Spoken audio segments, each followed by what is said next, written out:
வணக்கம் காய்ஸ், இதுவும் எப்பவும் போல் ஒரு ரேண்டம் டே லாகு. காலையிலே காலை கடன்லாம் முடிச்சுட்டு கிரிட்டுன்னு கிரவுண்டுக்கு கிளம்பியாச்சு.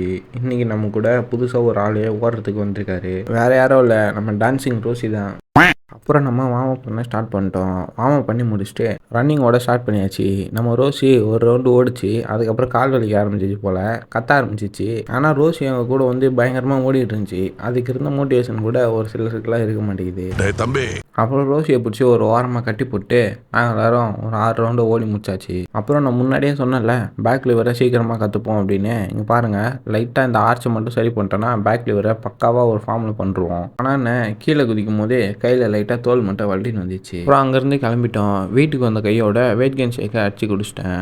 அதை குடிச்சு முடிச்சுட்டு காலை உணவும் முடிச்சாச்சு. அப்புறம் கொஞ்சம் நேரம் பூனை கூட விளையாடிட்டு இருந்தேன். டைம் போனதே தெரில, மதிய உணவுக்கு டைம் ஆயிடுச்சு. சரிண்ணே, மறுபடியும் அதையே போட்டு சாப்பிட்டு ரொம்ப நாளுக்கு அப்புறம் ஒரு காப்பியை குடிச்சிட்டு பயிற்சி பண்ண தொடங்கிட்டோம். பயிற்சியின் தொடக்கம் பிஸ்டல் ஸ்குவாட்ஸை ஓரளவுக்கு பண்ணேன். ஈச் லெக்லையும் 5 ரெப்ஸ் போட்டு பிஸ்டல் ஸ்குவாட்ஸை முடிச்சாச்சு. அப்புறம் ஆம்ஸ்ட்ரிங் ஒர்க் அவுட்டு ஒரு 6 ரெப்ஸ் 3 செட் பண்ணி ஆம்ஸ்ட்ரிங் ஒர்க் அவுட்டை முடிச்சாச்சு.